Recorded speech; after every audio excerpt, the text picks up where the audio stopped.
Bismillahirrahmanirrahim. Assalamu alaikum. I am Khwaja Mohsin Inam. Students, this is going to be the last lecture of exercise 7.5 as well as chapter number 7. Students, इसमें हम discuss करने जा रहे हैं applications of cross product और उसके बाद उनके रेलेवेंट प्रॉब्लम सॉल्व करेंगे एक्सरसाइज 7.5 से. आइए शुरू करते हैं.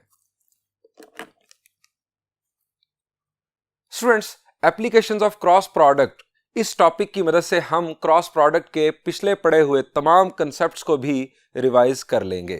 स्टूडेंट्स, अगर आपके पास दो वेक्टर्स हैं u और v, तो जरा रिकॉल करें कि u क्रॉस v मालूम करने का फॉर्मूला क्या था. शाबाश जी. u cross v will be equal to u into v into sine of theta into n hat, यानी magnitude of u into magnitude of v into sine of the angle between two vectors into n hat. इसी तरह से जरा recall करें v cross u कैसे आएगा. जी, v cross u के लिए सिर्फ चेंज क्या आएगा, n हैट की जगह पर नेगेटिव n हैट आ चुका होगा. स्टूडेंट्स, ये भी रिकॉल कर लें कि u क्रॉस v का v क्रॉस u के साथ क्या ताल्लुक बना. जी, u cross v is equal to negative of v cross u, यानी क्रॉस प्रोडक्ट जो है वो एंटी कमोटेटिव होता है. कमोटेटिव नहीं होता, एंटी कमोटेटिव होता है. Students, u cross v vector या v क्रॉस u वेक्टर की खास बात क्या थी. शाबाश. एक्सरसाइज 7.4 को अच्छी तरह रिकॉल करें. जी, u क्रॉस v वेक्टर या v क्रॉस u वेक्टर एक ऐसा वेक्टर होता है जो u पर भी परपेंडिकुलर होता है और v के लिए भी परपेंडिकुलर होता है. या हम ये कह सकते हैं कि u और v को कंटेन करने वाले प्लेन पर परपेंडिकुलर होता है. अगर आपसे कहा जाए कि ये दो वेक्टर्स हैं u और v, आप एक ऐसा वेक्टर मालूम कर दो जो u के भी परपेंडिकुलर हो, v के भी परपेंडिकुलर हो, तो समझ जाएं कि आपको u क्रॉस v या v क्रॉस u मालूम करना है. दोनों ही बुनियादी तौर पर उस प्लेन के परपेंडिकुलर होते हैं. फर्क सिर्फ दोनों में क्या है कि एक वेक्टर है और दूसरा उसका नेगेटिव वेक्टर है. सो लिखते हैं अपनी first application.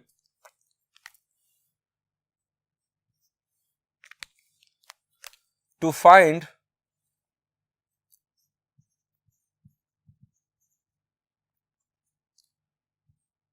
perpendicular vector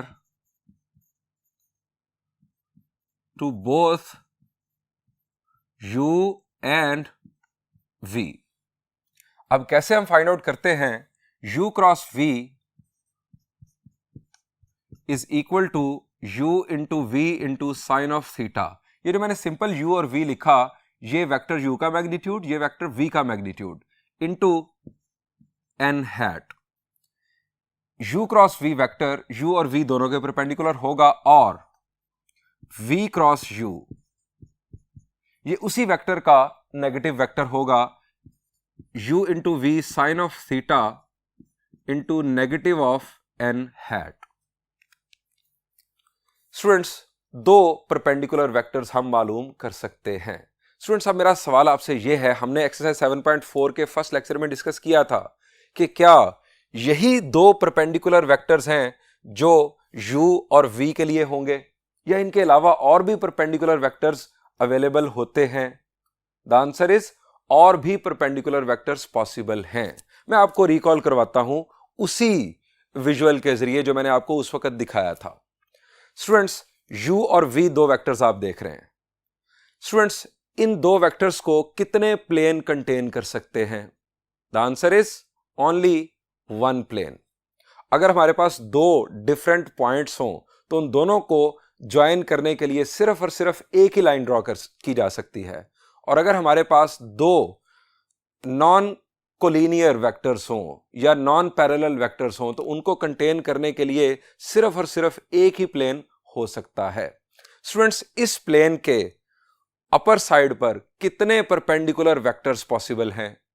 the answer is infinite perpendicular vectors possible हैं. इसी तरह इसकी लोअर साइड पर भी इनफाइनाइट परपेंडिकुलर वेक्टर्स पॉसिबल हैं. हम जो ऊपर वाली साइड है उसमें से भी सिर्फ और सिर्फ एक परपेंडिकुलर वेक्टर मालूम कर सकते हैं u क्रॉस v की मदद से. इसी तरह जो नीचे वाले परपेंडिकुलर वेक्टर्स हैं उनमें से भी सिर्फ और सिर्फ एक परपेंडिकुलर वेक्टर मालूम कर सकते हैं. इन परपेंडिकुलर वेक्टर्स में खास बात यह है कि इनका magnitude u magnitude into v magnitude into sine of theta के इक्वल होता है।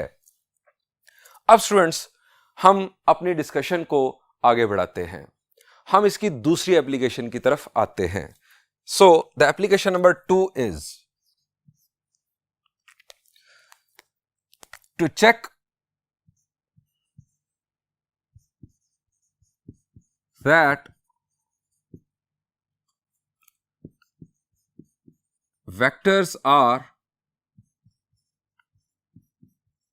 parallel to each other or not।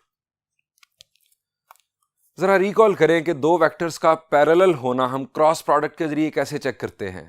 अगर दो वेक्टर्स आपस में पैरेलल हों, अगर पैरेलल इन सेम डायरेक्शन हो, तो एंगल क्या बन रहा होगा? जी, एंगल बन रहा होगा, आप इस तरह से भी इन्हें देख सकते हैं, एंगल बन रहा होगा 0 डिग्रीज। और अगर पैरेलल इन अपोजिट डायरेक्शन हो तो एंगल बन रहा होगा 180 डिग्रीज। साइन ऑफ 0 या साइन ऑफ 180 0 होता है। सो ये वैल्यू हो जाएगी 0। हमारे पास आंसर आ जाएगा क्रॉस प्रोडक्ट का नल वेक्टर। चूंकि क्रॉस प्रोडक्ट का आंसर वेक्टर होता है, सो हमारे पास 0 नहीं, 0 वेक्टर आंसर होगा। अगर हम दो वेक्टर्स का क्रॉस प्रोडक्ट मालूम करें और आंसर 0 वेक्टर आ जाए, तो इसका मतलब होगा कि वो दो वेक्टर्स आपस में पैरेलल हैं। इफ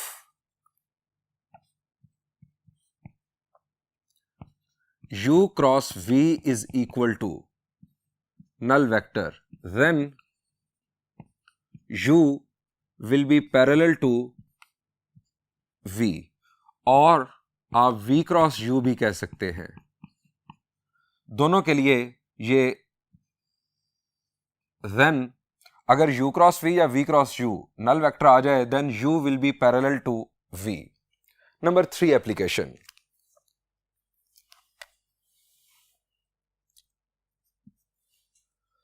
स्टूडेंट्स, अगर दो वेक्टर्स के दरमियान एंगल 90 डिग्रीज हो, तो हम कहते हैं कि दो वेक्टर्स आपस में परपेंडिकुलर हैं। यहां जरा देखें, अगर थीटा की वैल्यू 90 डिग्रीज हो जाए, साइन ऑफ थीटा 90, तो हमारे पास u क्रॉस v का जो मैग्नीट्यूड होगा वो u magnitude into v magnitude के इक्वल होगा।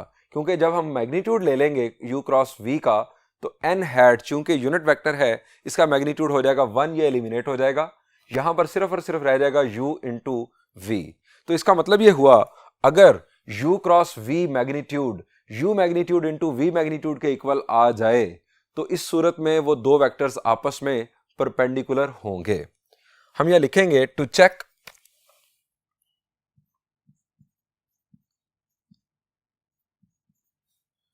That vectors are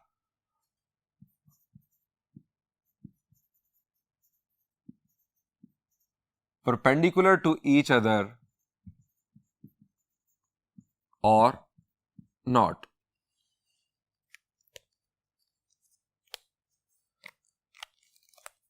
That is to say, if u cross v is equal to u cross v magnitude, in fact, is equal to u magnitude into v magnitude, then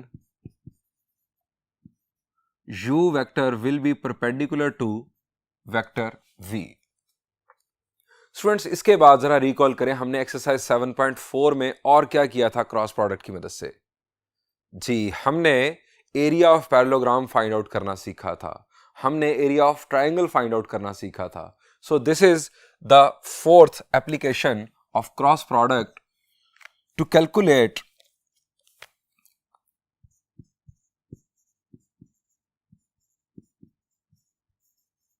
areas of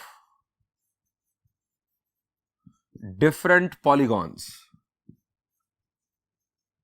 हम किसी भी polygon का area find out कर सकते हैं using vectors. हां, हमारे syllabus में सिर्फ और सिर्फ पैरेललोग्राम और ट्राइंगल को डिस्कस किया गया।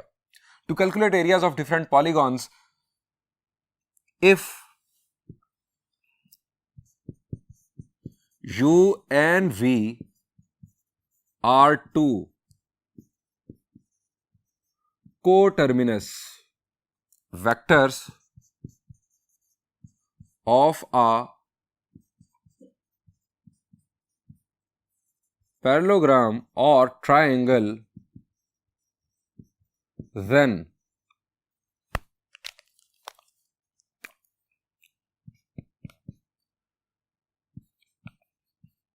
area of parallelogram is equal to, शाबाश जी, magnitude of u cross v। ये था हमारा फॉर्मूला। u और v का कोटर्मिनस वेक्टर होना जरूरी है। कोटर्मिनस वेक्टर से मुराद कि वो दो वेक्टर्स के एंड पॉइंट्स आपस में कनेक्टेड हों। दोनों टेल्स भी हो सकती हैं, दोनों हेड्स भी हो सकते हैं, एक हेड और एक टेल भी चलेगा, कोई मसला नहीं। इवन मैंने आपको वहां पर यह भी बताया था कि पैरेललोग्राम की सूरत में एक साइड वेक्टर और एक डायगोनल वेक्टर भी चलेगा, कोई मसला नहीं। हालांकि हमारी बुक में दोनों साइड वेक्टर्स होने चाहिए, लेकिन यह जरूरी नहीं है। हमने वहां बड़ी डिटेल में डिस्कस किया था एरिया ऑफ पैरेललोग्राम की बात करते हुए कि पैरेललोग्राम में दो को टर्मिनस वेक्टर्स ऐसे हो सकते हैं कि एक साइड और एक डायगोनल हो सकता है। Next, number 2, area of triangle. आपको याद होगा कि हमने बात की थी कि triangle is half of the parallelogram, so इसका फॉर्मूला होगा half of the area of the parallelogram. बढ़ते हैं फिफ्थ एप्लीकेशन की जानिब।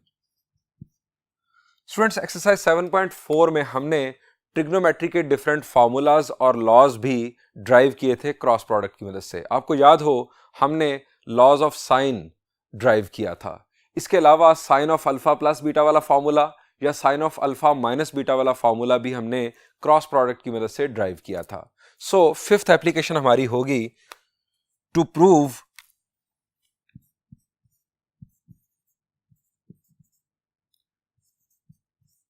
Different laws, formulas of trigonometry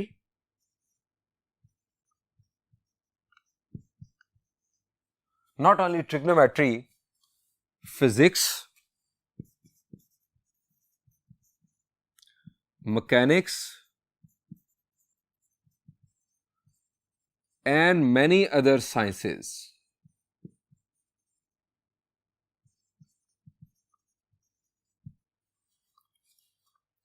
इस एक्सरसाइज में स्टूडेंट्स हम एक फिजिक्स की एप्लीकेशन डिस्कस करने जा रहे हैं। स्टूडेंट्स, नेक्स्ट एप्लीकेशन है टॉर्क या मोमेंट। जरा डेफिनेशन रिकॉल करें, आप फिजिक्स में पढ़ चुके हैं, शाबाश जी। टॉर्क की डेफिनेशन थी turning effect of a force is called moment या टॉर्क। आइए इसे अच्छे अंदाज में समझते हैं। ये स्टूडेंट्स आप देख रहे हैं इस वक्त एक बोल्ट और एक रेंच। हम इस बोल्ट को ओपन करना चाह रहे हैं, इस बोल्ट को खोलना चाह रहे हैं। स्टूडेंट्स, डेफिनेटली हमें इस रेंच पर फोर्स अप्लाई करना होगी। स्टूडेंट्स, फोर्स अप्लाई करने के लिए जो पॉइंट ऑफ एप्लीकेशन होगा वो क्या होना चाहिए? मैं आपको 3 ऑप्शंस दे रहा हूं। हमें टर्निंग इफेक्ट बेसिकली यहां पर जनरेट करना है। मैं आपको 3 ऑप्शंस दे रहा हूं, ऑप्शन 1, ऑप्शन 2 और ऑप्शन 3। टर्निंग इफेक्ट मैक्सिमाइज करने के लिए कौन सा point of application of force best होगा? The answer is option number 3 will be best. Students, point of rotation यानी सेंटर ऑफ बोल्ट से लेकर point of application of force तक जो वेक्टर है, बेसिकली इसकी टेल जो है वो पॉइंट ऑफ रोटेशन पर होगी यानी सेंटर ऑफ बोल्ट पर, और जो हेड है इस वेक्टर का वो पॉइंट ऑफ एप्लीकेशन पर होगा। इस वेक्टर को हम मोमेंट आर्म का नाम देते हैं और इसे यूजुअली आर से रिप्रेजेंट किया जाता है। स्टूडेंट्स, यहां पर हम यह समझ चुके हैं कि टर्निंग इफेक्ट को मैक्सिमाइज करने के लिए मोमेंट आर्म की लेंथ मैक्सिमम होनी चाहिए। यानी आप यह भी कह सकते हैं कि जितना रेंच की लेंथ बड़ी होगी उतना आपका जो टर्निंग इफेक्ट है वो ज्यादा होगा। आपने कभी ऑब्जर्व किया हो रोड के साइड पर जब कभी कोई बस जो ड्राइवर है वो बस के व्हील को खोलने की कोशिश कर रहा होता है, तो वहां पर वो जो व्हील के जो नट्स होते हैं उनको ओपन करने के लिए जब स्पैनर या रेंच अटैच करता है तो उसका मोमेंट आर्म बढ़ाने के लिए वो एक पाइप यूज करते हैं। एक पाइप यूज करके वो मोमेंट आर्म की लेंथ बढ़ा लेते हैं, क्योंकि वहां पर जो बस का व्हील है या किसी बड़े ट्रक का जो व्हील है उसके बड़े बड़े नट को खोलने के लिए उन्हें मैक्सिमम टर्निंग इफेक्ट चाहिए होता है। सो मोमेंट आर्म की लेंथ मैक्सिमम होनी चाहिए टर्निंग इफेक्ट को मैक्सिमाइज करने के लिए। ये बात हमने यहां पर क्लियर कर ली। अब आते हैं दूसरी बात की तरफ। पॉइंट ऑफ एप्लीकेशन हमने चूज कर लिया, अब direction of application of force क्या होनी चाहिए, इसके लिए भी मैं आपको 3 ऑप्शंस दे रहा हूं। फर्स्ट ऑप्शन, सेकंड ऑप्शन और third option. Which one is the best? The answer is the first option. Students, क्यों आपने सोचा first option? The answer is, हमें टर्निंग इफेक्ट बनाने के लिए हमेशा जो फोर्स है वो परपेंडिकुलर रखनी चाहिए मोमेंट आर्म के, परपेंडिकुलर होनी चाहिए। जो परपेंडिकुलर बेसिकली कंपोनेंट है फोर्स का वो टर्निंग इफेक्ट बनाता है, टर्निंग इफेक्ट जनरेट करता है। अगर हमारा force vector moment arm vector के परपेंडिकुलर होगा तो हमें मैक्सिमम टर्निंग इफेक्ट या मैक्सिमम टॉर्क मिलेगा। स्टूडेंट्स, सेकंड ऑप्शन में क्या वर्टिकल कंपोनेंट नहीं है, परपेंडिकुलर कंपोनेंट नहीं है? द आंसर इज है। ये परपेंडिकुलर कंपोनेंट हम कैसे कैलकुलेट कर सकते हैं? शाबाश जी, फोर्स वेक्टर का perpendicular component with reference to moment arm vector हम कैसे कैलकुलेट कर सकते हैं? जी, आप जरा रिकॉल करें वर्क डन वाली एग्जांपल। हम किसी वेक्टर का परपेंडिकुलर कंपोनेंट कैसे फाइंड आउट करते हैं? जी, आपको याद आ गया, हम राइट ट्राइंगल बनाते हैं। स्टूडेंट्स, ये हमने बना ली राइट ट्राइंगल। अब इन दोनों वेक्टर्स के दरमियान एंगल है थीटा। अब इस राइट ट्राइंगल में जो हमारा परपेंडिकुलर कंपोनेंट है फोर्स का, वो इस राइट ट्राइंगल में क्या रोल प्ले कर रहा है? द आंसर इज, वो परपेंडिकुलर है। हाइपोटेन्यूज है हमारा फोर्स का मैग्नीट्यूड। अब स्टूडेंट्स, हमें अगर ये परपेंडिकुलर कंपोनेंट फोर्स का कैलकुलेट करना है तो हम परपेंडिकुलर फाइंड आउट करने के लिए हाइपोटेन्यूज को यूज करते हुए ट्रिग्नोमेट्रिक रेशो साइन यूज करेंगे। साइन थीटा आप जानते हैं कि इक्वल होता है परपेंडिकुलर ओवर हाइपोटेन्यूज के। सो ये परपेंडिकुलर कंपोनेंट होगा magnitude of F into sine of theta के इक्वल। स्टूडेंट्स, ये परपेंडिकुलर कंपोनेंट हमारा टर्निंग इफेक्ट जनरेट करेगा। यानी मैग्नीट्यूड ऑफ आर से अगर हम मैग्नीट्यूड ऑफ एफ इंटू यानी मैग्नीट्यूड ऑफ एफ बेसिकली जो उसका परपेंडिकुलर कंपोनेंट है वो मल्टीप्लाई कर देंगे मैग्नीट्यूड ऑफ आर से, तो हमारा जो मैग्नीट्यूड आ जाएगा बुनियादी तौर पर टॉर्क या मोमेंट का। स्टूडेंट्स, अब जरा ऑप्शन नंबर 3 पर आ जाएं। ऑप्शन नंबर 3 में क्या मसला है? जी, ऑप्शन नंबर 3 में जो हमारा फोर्स वेक्टर है वो मोमेंट आर्म वेक्टर के पैरेलल हो चुका है। स्टूडेंट्स, अगर पैरेलल हो या एंटी पैरेलल हो, मोमेंट आर्म के अगर फोर्स पैरेलल हो या एंटी पैरेलल हो, दोनों सूरतों में परपेंडिकुलर कंपोनेंट 0 हो गया। जब परपेंडिकुलर कंपोनेंट 0 हो गया तो टर्निंग इफेक्ट हमें नहीं मिलेगा। सो इस सूरत में मोमेंट या टॉर्क 0 होगा। स्टूडेंट्स, अब यहां पर कंक्लूड कर लेते हैं। कंक्लूड क्या कर लेते हैं कि टॉर्क जो है वो मैक्सिमम किस सूरत में होगा और 0 किस सूरत में होगा? स्टूडेंट्स, मैक्सिमम के लिए एंगल के रेफरेंस से अगर हम बात करें तो फोर्स वेक्टर और मोमेंट आर्म वेक्टर के दरमियान एंगल होना चाहिए 90 डिग्रीज। हाँ, ये हम पहले बात कर चुके कि मोमेंट आर्म की लेंथ जितनी ज्यादा होगी उतना हमें टर्निंग इफेक्ट ज्यादा मिलेगा। अब हम एंगल के रेफरेंस से बात कर रहे हैं। अब स्टूडेंट्स, टॉर्क 0 कब होगा? शाबाश जी, टॉर्क 0 होने की 3 पॉसिबिलिटीज हैं। एक तो अगर मोमेंट आर्म 0 हो जाए, आप पॉइंट ऑफ एप्लीकेशन अगर वहां पर बोल्ट के सेंटर पर ले जाएंगे कुछ इस तरह से, तो क्या ये बोल्ट रोटेट करेगा? द आंसर इज कभी भी नहीं। आप जितनी मर्जी फोर्स अप्लाई कर लें, अब ये बोल्ट रोटेट करने वाला नहीं है। सो मोमेंट आर्म जो है ये 0 नहीं होना चाहिए।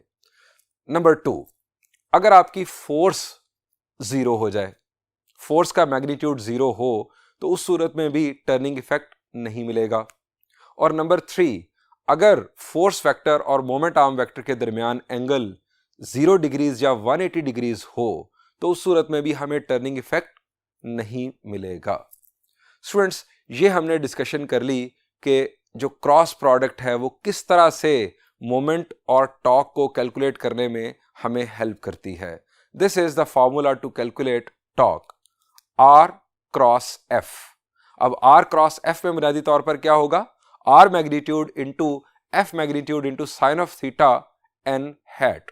स्टूडेंट्स, आइए अब एक प्रॉब्लम सॉल्व करते हैं टॉर्क के हवाले से।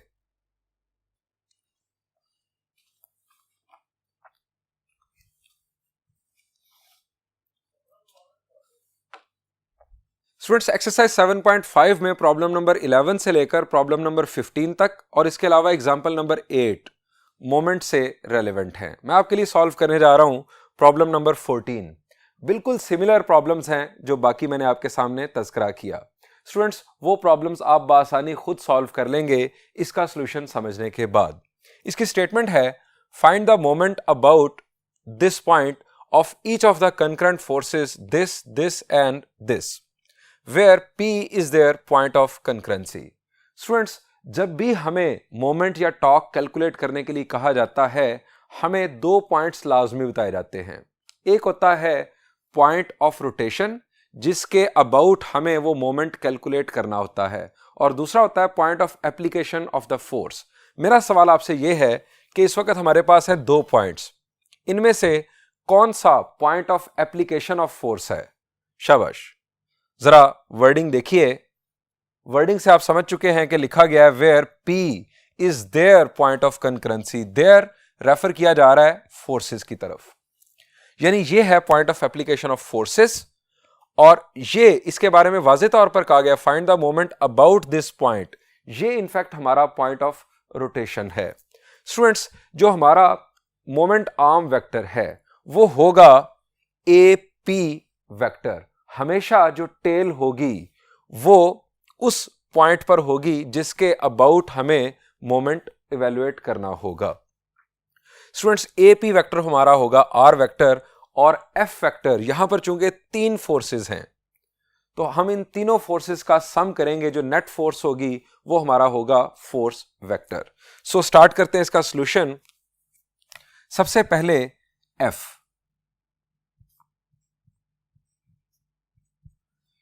इन तीनों वेक्टर्स का सम कर देंगे। I minus 2J plus 3I plus 2J minus K plus 5J plus 2K।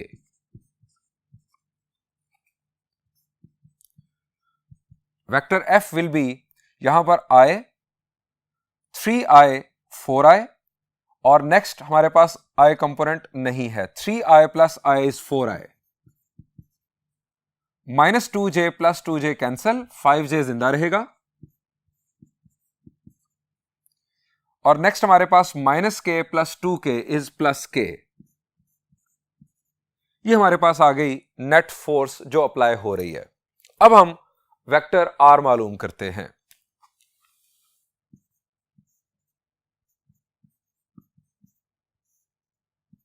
R vector हमारा होगा AP वेक्टर।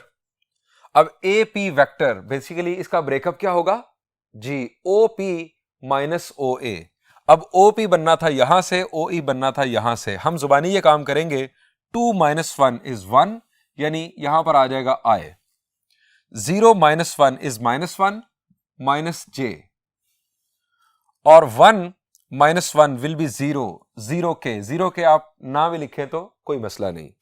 अब हम मालूम करते हैं moment. Since moment is equal to, चूंकि ये वेक्टर है, it is equal to R cross F। अब R क्रॉस F मालूम करने के लिए हम यूज करते हैं अपना determinant formula. R cross F, first row I, J और K। R हमारे पास वेक्टर, ये हमारे पास वेक्टर R 1 माइनस 1 और 0, 1 माइनस 1 और 0, और F वेक्टर हमारे पास स्टूडेंट्स 4 5 और 1, 4 5 और 1।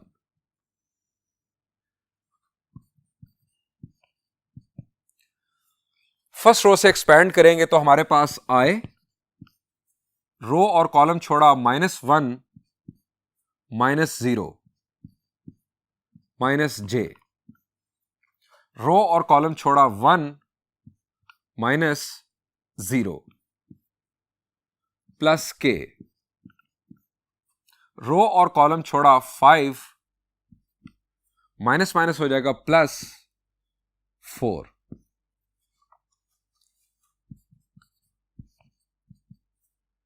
-1 -0 विल बी माइनस, तो माइनस आए, यहां पर -j और यहां पर 9k। सो हम यहां पर लिखेंगे moment about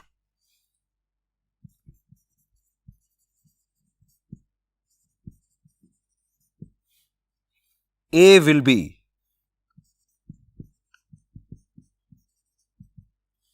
-i -j +9k।